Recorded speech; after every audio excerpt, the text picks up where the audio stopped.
أعوذ بالله من الشيطان الرجيم بسم الله الرحمن الرحيم السلام علیکم ورحمۃ اللہ وبرکاتہ۔ میں ہوں سنجیدہ ارشد اپنے یوٹیوب چینل دریچہ نور کے ساتھ۔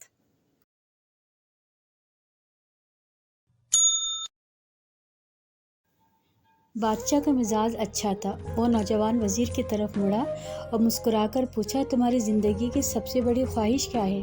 وزیر شرما گیا۔ اس نے منہ نیچے کر لیا۔ بادشاہ نے قہقہہ لگایا اور کہا، تم گھبراؤ مت، بس اپنی زندگی کی سب سے بڑی خواہش بتاؤ۔ وزیر گھٹنوں پر جھکا اور عاجزی سے کہا، حضور، آپ دنیا کی خوبصورت ترین سلطنت کے مالک ہیں۔ میں جب بھی یہ سلطنت دیکھتا ہوں تو میرے دل میں خواہش پیدا ہوتی ہے، اگر اس کا 10واں حصہ میرا ہوتا تو میں دنیا کا خوش نصیب ترین شخص ہوتا۔ وزیر خاموش ہو گیا۔ بادشاہ نے قہقہہ لگایا اور کہا، میں اگر تمہیں آدھی سلطنت دے دوں تو؟ وزیر نے گھبرا کر اوپر دیکھا اور عاجزی سے کہا، بادشاہ سلامت، یہ کیسے ممکن ہے؟ میں اتنا خوش قسمت کیسے ہو سکتا ہوں؟ بادشاہ نے فوراً دوسرے وزیر کو بلایا اور اسے 2 احکامات لکھنے کا حکم دیا۔ بادشاہ نے پہلے حکم کے ذریعے اپنی آدھی سلطنت نوجوان کے حوالے کرنے کا فرمان جاری کر دیا۔ دوسرے حکم میں بادشاہ نے وزیر کا سر قلم کرنے کا حکم دے دیا۔ وزیر دونوں احکامات پر حیران رہ گیا۔ بادشاہ نے احکامات پر مہر لگائی اور وزیر کی آنکھوں میں آنکھیں ڈال کر کہا، تمہارے پاس 30 دن ہیں۔ تم نے ان 30 دنوں میں صرف 3 سوالوں کے جواب تلاش کرنا ہے۔ تم کامیاب ہو گئے تو میرا دوسرا حکم منسوخ ہو جائے گا اور تمہیں آدھی سلطنت مل جائے گی، اور اگر تم ناکام ہو گئے تو پہلا حکم خارج ہو جائے گا اور دوسرے حکم کے مطابق تمہارا سر اتار دیا جائے گا۔ وزیر کی حیرت پریشانی میں بدل گئی۔ بادشاہ نے اس کے بعد فرمایا، میرے 3 سوال لکھ لو۔ وزیر نے لکھنا شروع کر دیا۔ بادشاہ نے کہا، انسان کی زندگی کی سب سے بڑی سچائی کیا ہے؟ وہ رکا اور کہا، دوسرا سوال، انسان کی زندگی کا سب سے بڑا دھوکہ کیا ہے؟ وہ رکا اور پھر کہا، تیسرا سوال، انسان کی زندگی کی سب سے بڑی کمزوری کیا ہے؟ بادشاہ نے اس کے بعد نقارے پر چوٹ لگوائی اور بآواز بلند فرمایا، تمہارا وقت شروع ہوتا ہے اب۔ وزیر نے دونوں پروانے اٹھائے اور دربار سے دوڑ لگا دی۔ اس نے اس شام ملک بھر کے دانشور، مفکر اور ذہین لوگ جمع کیے اور سوال ان کے سامنے رکھ دیے۔ ملک بھر کے دانشور ساری رات بحث کرتے رہے، لیکن وہ پہلے سوال پر ہی کوئی تسلی بخش جواب نہ حاصل کر سکے۔ وزیر نے دوسرے دن دانشور بڑھا دیے، لیکن نتیجہ وہی نکلا۔ وہ آنے والے دنوں میں لوگ بڑھاتا رہا، مگر اسے پھر بھی تسلی بخش جواب نہ مل سکا، یہاں تک کہ وہ مایوس ہو کر دارالحکومت سے باہر نکل گیا۔ وہ سوال اٹھا کر پورے ملک میں گھوما، مگر تسلی بخش جواب نہ مل سکا۔ وہ مارا پھرتا رہا، شہر شہر، گاؤں گاؤں کی خاک چھانتا رہا۔ شاہی لباس پھٹ گیا، پگڑی ڈھیلی ہو کر گردن میں لٹک گئی، جوتے پھٹ گئے اور پاؤں میں چھالے پڑ گئے، یہاں تک کہ شرط کا آخری دن آ گیا۔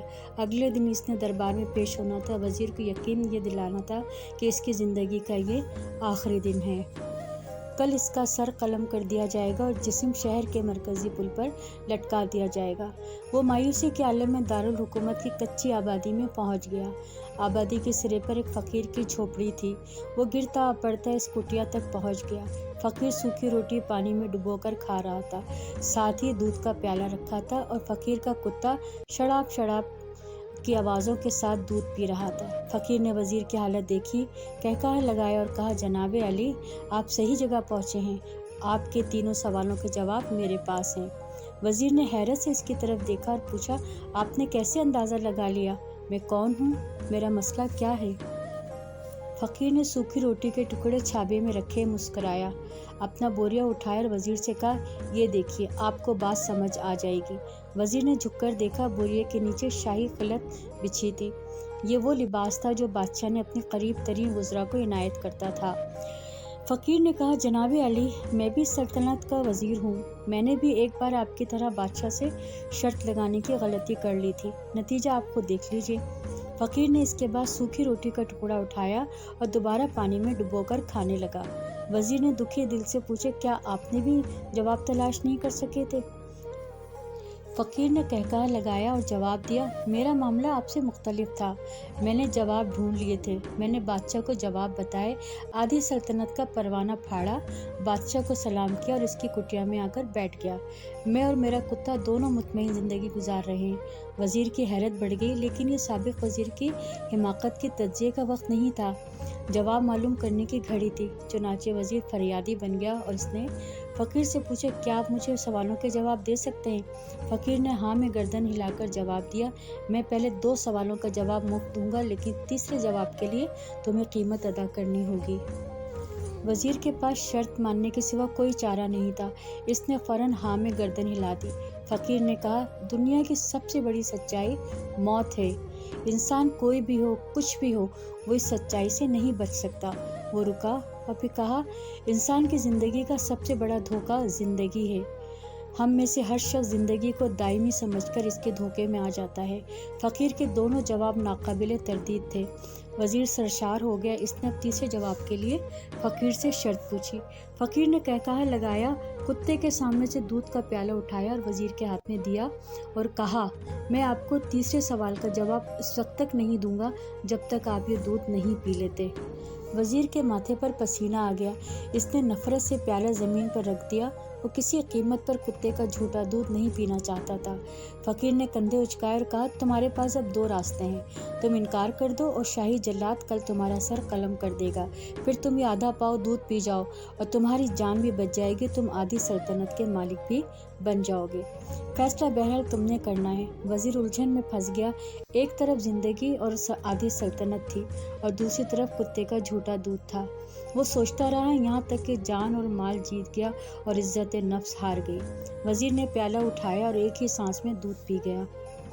فقیر نے کہکہا لگایا اور کہا، میرے بچے، انسان کی سب سے بڑی کمزوری غرض ہوتی ہے، یہ اسے کتے کا جھوٹا دودھ پینے تک پہ مجبور کر دیتی ہے، اور یہ وہ سچ ہے جس نے مجھے سلطنت کا پروانہ پھاڑ کر اس کٹیا میں بیٹھنے پر مجبور کر دیا تھا۔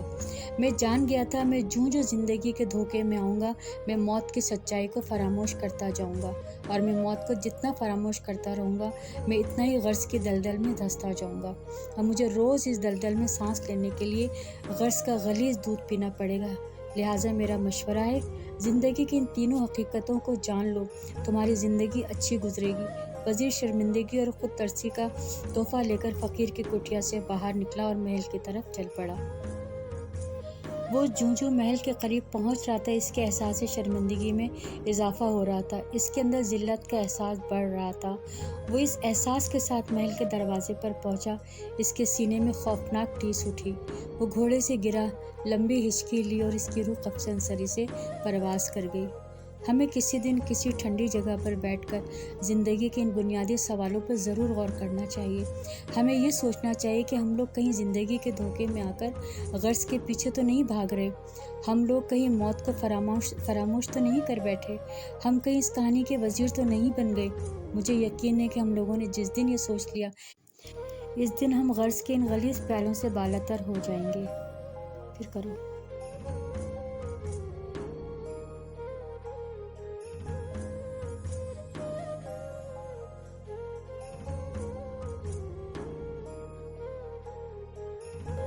انشاءاللہ آپ سے پھر ملاقات ہوگی اپنی نئی ویڈیو دریچہ نور کے ساتھ۔ اللہ نگہبان۔